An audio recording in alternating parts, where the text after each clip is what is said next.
Well, we do house parties to get suburban folks, to educate suburban folks on urban agendas and on, specifically in this case, crack and powder cocaine legislation. How do we get suburban legislators to fight for an urban agenda, promote, support, and push an urban agenda, and have them relate to and understand the issue of drug policy reform in Black and urban communities. So we do the house party to show them the effects of that, the effects of drug policy laws in urban communities. And we find a lot of times that's completely foreign to them. When you leave here tonight, the idea is that you're going to call your legislator, right? And you're going to say, hey, what are you doing to support crack and powder cocaine legislation? Are you supporting this bill? Good afternoon, everyone. If we can call the Judiciary Committee public hearing to order. If everyone could please take a seat, we could get underway here. My name is Mike Lawler. I'm a state legislator from lovely East Haven, Connecticut. I'm the chairman of the Judiciary Committee, which is responsible for all the criminal laws and rewriting them or trying to decide which one should be changed. So my background myself is that before coming into the legislature, I was a 20-year service police officer in the city of Waterbury, retiring from the Waterbury Police Department. I represent the second poorest district in the state of Connecticut. I'm also executive director of a community center in one of the poorest districts in Hartford. The median income in that district is $6,900.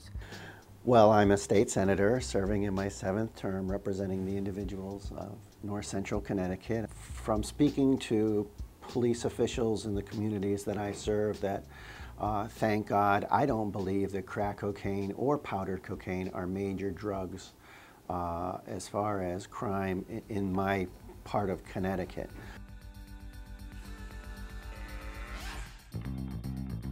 Bass.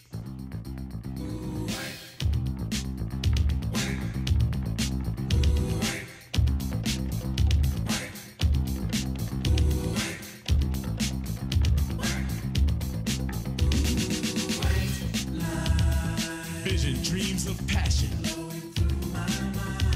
and all the while I think of you. A very strange reaction. The more I see, the more I do. Baby.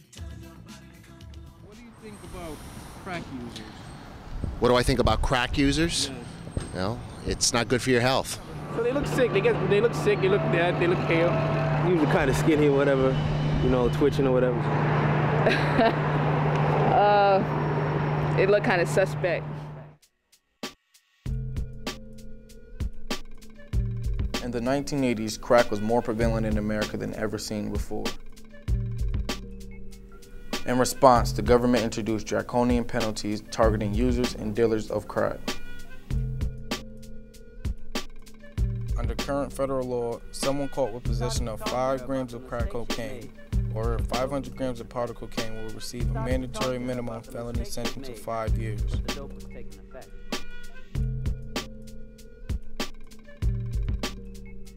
This means that you can be in possession of more than 100 times more powder cocaine than crack cocaine.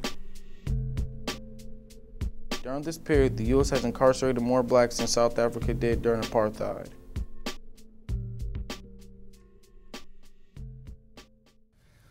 Drug policies tend to have a disproportionate effect on urban communities due to higher arrest and incarceration rates. In order to better understand these effects, we take a tour of Hartford, Connecticut with Lorenzo Jones, who has been working in the community for over 12 years. Really just trying to get a picture of, you know, we keep talking about the crack and powder cocaine stuff, but we don't, you know, and we had a whole suburban strategy to move legislation. the purpose of the suburban strategy is to force suburban communities to transfer resources. Resources like not just money. Traditionally, what they just give is money, but what we're asking them to give now is political power to move an urban agenda, without talking about how fucked up the neighborhood was. Instead, talking about how resources to really turn the neighborhood around, right? More than just what corrections claim to do. So what we're going to be doing today is really looking at some of the neighborhoods that I've worked in for the last 11 to 12 years, on a number of different levels, but mostly as a community organizer. Okay. Hi, my name is Ginger. I am here at the Johnson Stewart Community Center as a receptionist. And I also take on whatever comes through the door. I was asked to speak about the narcotics in the neighborhood, and what else did you ask me to talk about? Some of the wider effects of drugs and people coming out of prison and just... Yeah, and in my opinion, I think that the guys just don't have a chance when they come out of prison. They're dumped back into the neighborhoods that are conducive to them going back to jail, and I just think that's the worst thing you can do. Where else are they going when they're not accepted anyplace else? There's no place for them to go. They can't get jobs. They can't live in decent apartments because they don't have a job. What good is it? You take them out of jail and you put them right back into the same environment. Doesn't make any sense to me. I think it's important to understand that why are we at where we are now, and why did the bill in its inception come forward in the past, and that certainly had a lot to do with the late 80s, the advent of gang violence in our urban environments, and the prevalence at that time of crack cocaine. And there was a concern that it was so addictive that law enforcement had to be more severe upon it. We wanted to really get our arms around crime, so we had mandatory minimum sentencing guidelines. We called it truth in sentencing. If you live in Windsor Locks, or you live in Greenwich, or you live in West Hartford even, because they have nice parts out there, and you cannot pass legislation on these type of things. You have to have representatives from these areas. Actually, I think they should have the largest voice in these matters, because these people don't know. They have no idea exactly what this is all about. They have no idea what it's like to grow up out here. They have no idea what it's like to come home and you really have nothing to eat besides maybe some government cheese and some bread. So if you don't have any idea, then how could you enforce the proper rulings on these things? How could you enforce the proper laws? How could you make the proper laws, not just enforce them? Because that's what the problem is. It's too much enforcing and not enough actually stepping back and looking at the results of this enforcing. But certainly in reading newspaper reports, it does appear, and very sadly so, that quite often in urban areas that crack cocaine is a real problem. Ladies and gentlemen, we have a job to do. America is under attack. Our cities still look like war zones. It's as innocent looking as candy, and it's murdering our children. The violence associated with drugs is spewing out all over America. The addictiveness of it, the violence that's associated with it. The media played a significant role in creating a certain amount of hysteria surrounding crack cocaine, especially in the mid-1980s. Crack was labeled as a plague, an epidemic, and a menace that threatened the American way of life. Such media hype created fear among the general population, which led to support for much of the tough-on-crime legislation that would be passed in the late 1980s and early 90s. I would settle for a world in which I could worry about the same kinds of things that my parents worried about, in which I only had to worry about the prices my wife had to pay at the supermarket, instead of fearing that she might get mugged by a junkie in the parking lot as she loads her groceries into the car. That's the kind of world I want. That's the kind of world you deserve. I have known a couple of crack users in my life and a couple of powdered cocaine users. Both are horrible forms of addiction. The ridiculous thing is that the penalties for crack usage are so much greater than the penalties for powdered cocaine usage. And that you can only interpret it as a racial bias, because powdered cocaine has been favored by white people as opposed to crack cocaine, which has tended to have African American users. Ain't nobody but black people gonna have crack. Like, that's only like people in the suburbs don't do that.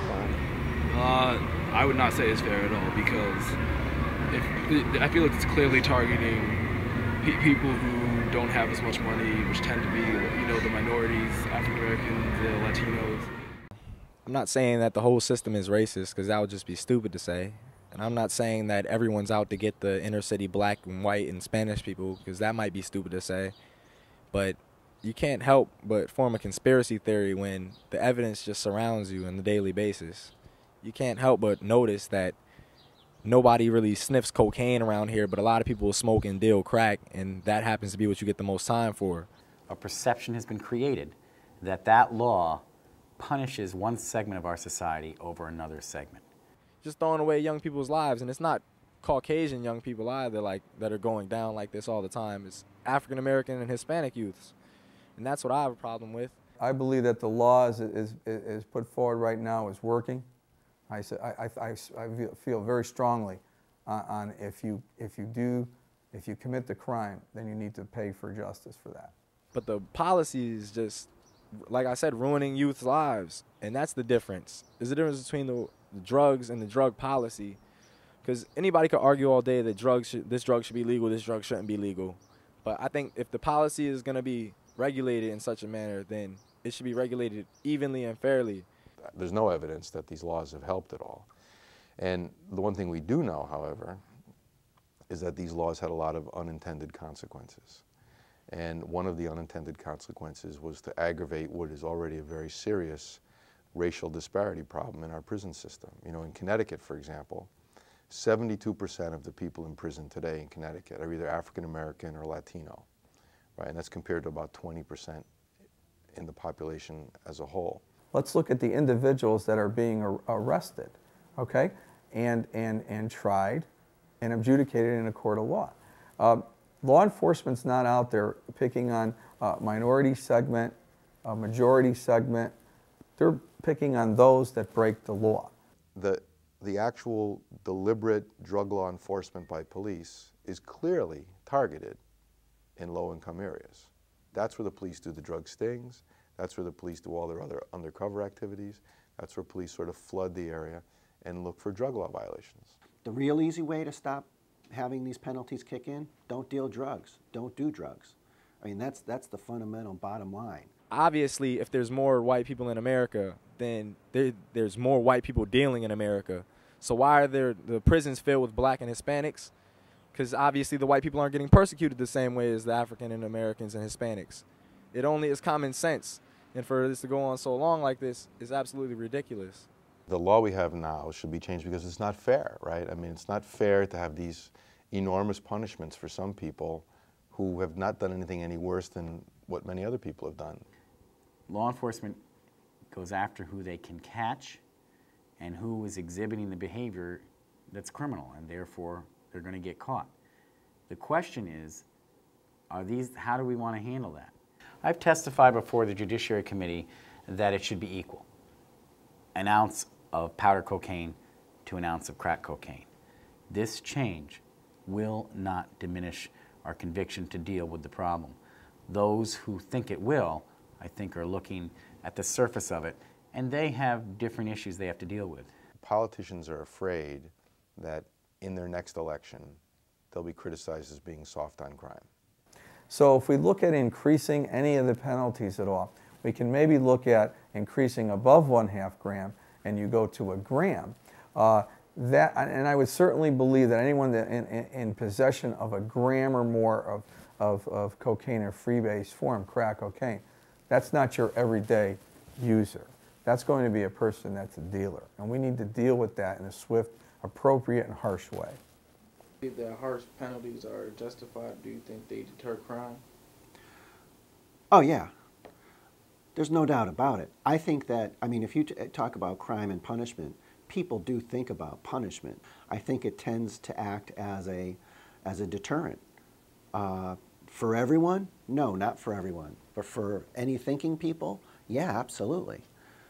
I mean, why would this whole disparity in sentencing be a subject of discussion unless people are thinking about what the penalties are?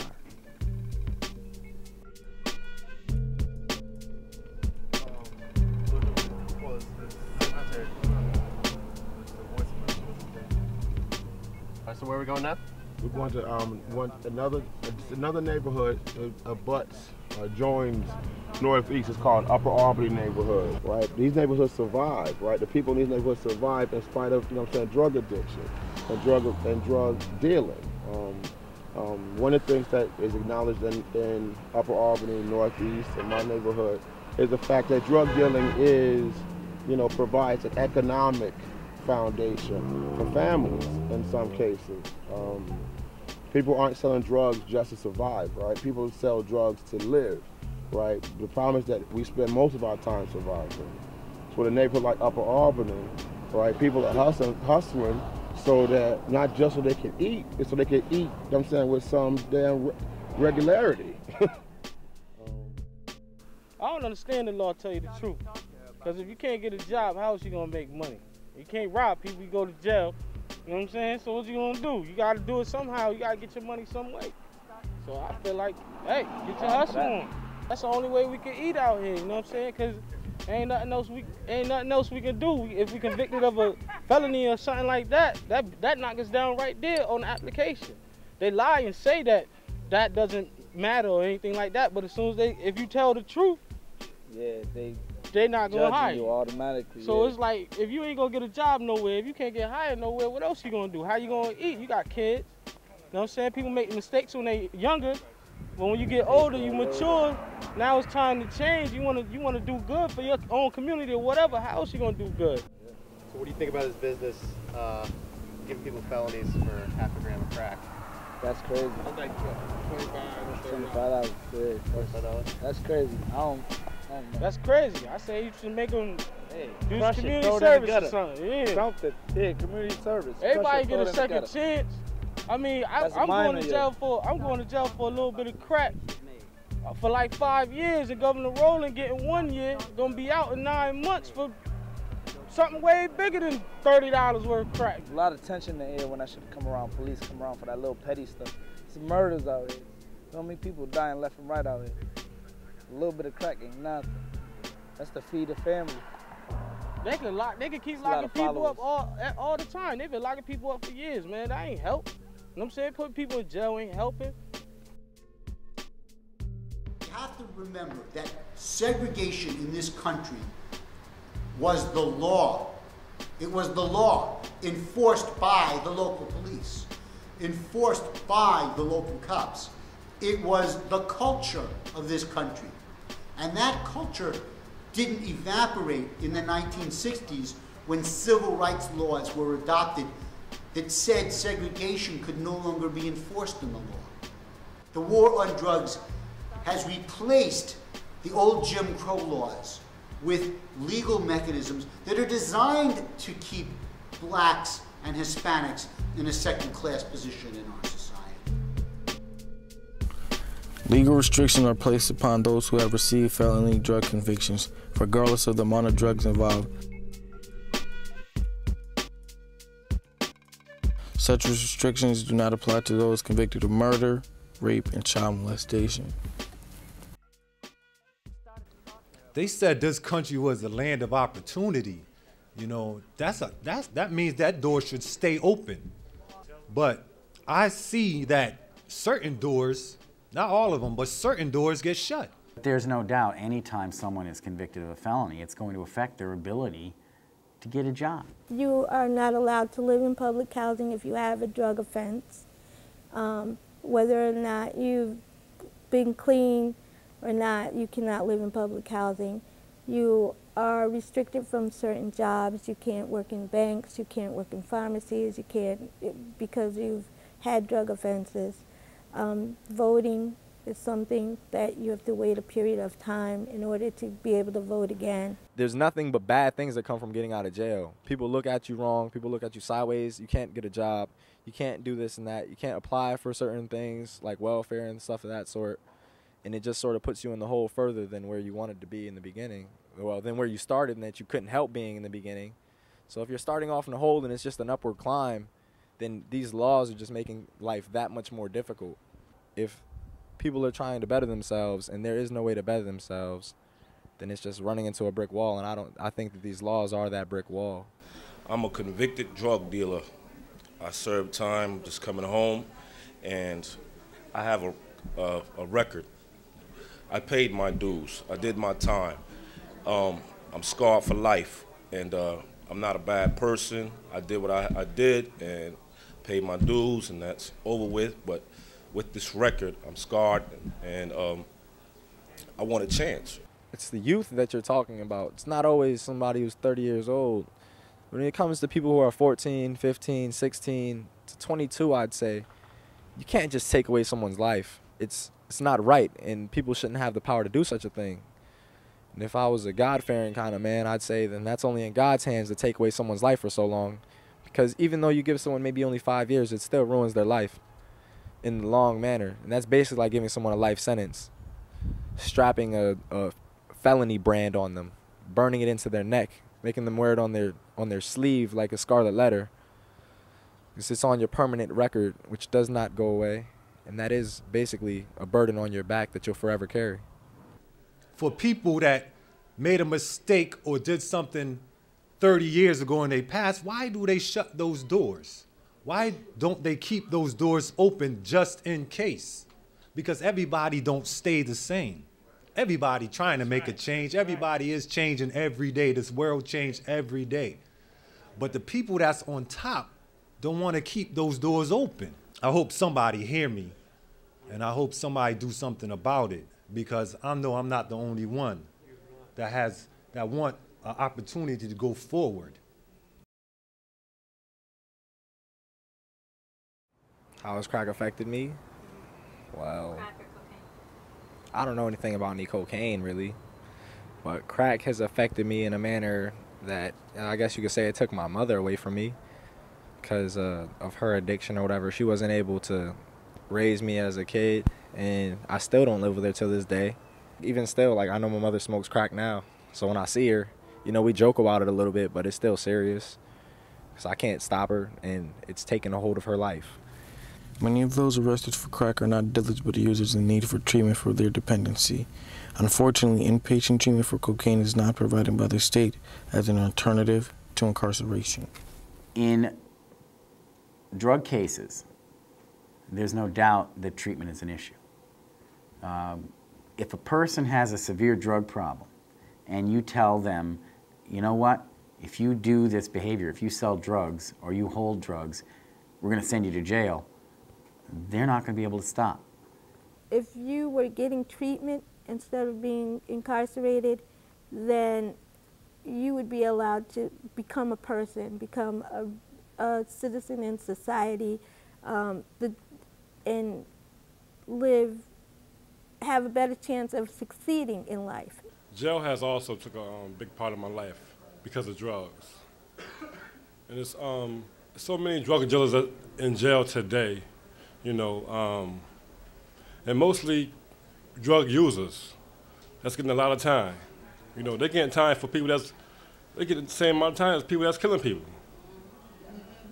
You know, when they need help, a program. You know, jail is not always the solution. Well, to be very honest, I mean, the whole concept of tough love, I think you have to have a little bit of both. But if a sentence is imposed, whether it's 1 year or 5 years or 6 months, as a part of that sentence, I do believe that treatment should be made available, counseling and schooling. I think those are very important things. Demas need to provide cocaine detox, you know what I'm saying, treatment, inpatient. Inpatient, residential, however the hell they want to call it that. They need to do that. And we, as a society, need to do more in that area. And I'm with you 100% on that we can be hard and enforcing the laws, but There are those that really need help, counseling. There's mental addiction as well as the physical addiction. We need to do more as a state to try to help those individuals. There's no doubt in my mind we need to spend more of our resources into treatment, because if we don't do that, just utilizing law enforcement alone isn't going to address the underlying problems of drug addiction and drug use, and that really is a social issue which can be addressed by treatment.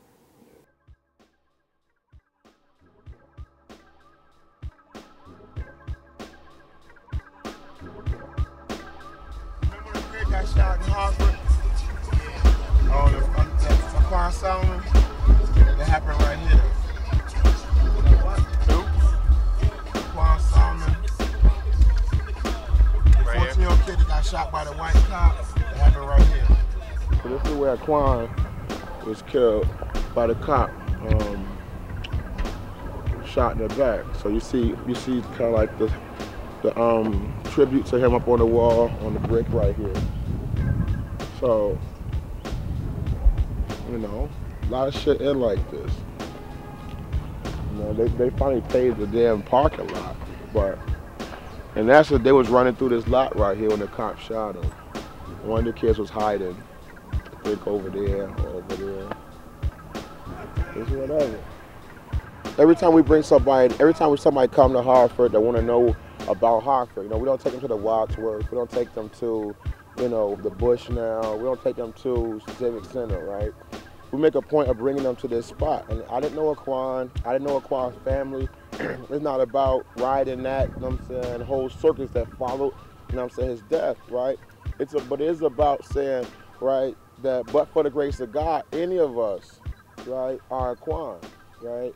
And people need to understand that Hartford is not built around this space downtown. That Hartford couldn't make it without this right here. They wouldn't have a workforce to manipulate. They wouldn't have children to use. They wouldn't have, you know what I'm saying, property to buy and sell, you know what I'm saying, to make money off of. They wouldn't have any of that. Because of this community right here, Hartford goes. That's the reason that we come to, that we bring people here, you know what I'm saying, to see, you know what I'm saying, Quan's, you know what I'm saying, this site right here. Well, this is what we do know, right? We know that drugs, cocaine, comes from someplace else, not America. And we know that cocaine finds its way here, right, to these corners, right? And the cocaine is distributed on these corners out to folks all over. The cocaine or the drugs that are sold on these corners are allowed to be sold on these corners because people are poor and are in urban areas. Those folks are then targeted for arrest, and that builds the police department's budget, that builds the DEA budget, that builds the Coast Guard budget. So this is ground zero. This is where it's all allowed to happen. Right? Who pays the largest price? Because public policies are fucked up. So crack and powder cocaine seem like it's way over here, right? And this is policy that, well, if you should just pull your pants up and act right, you won't be jammed up.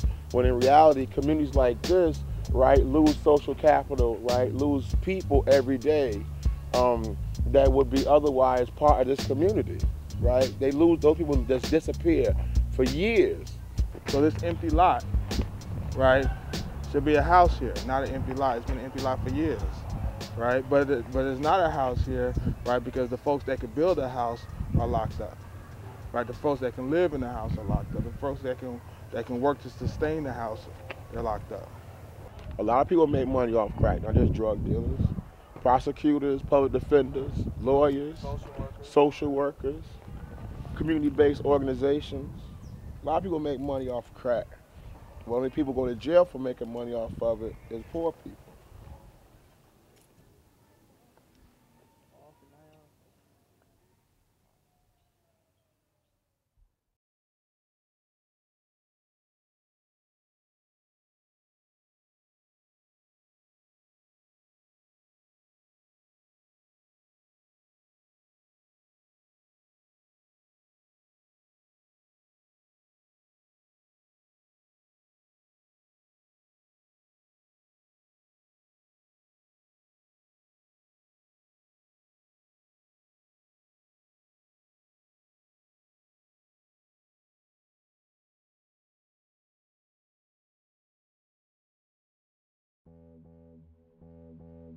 Bye.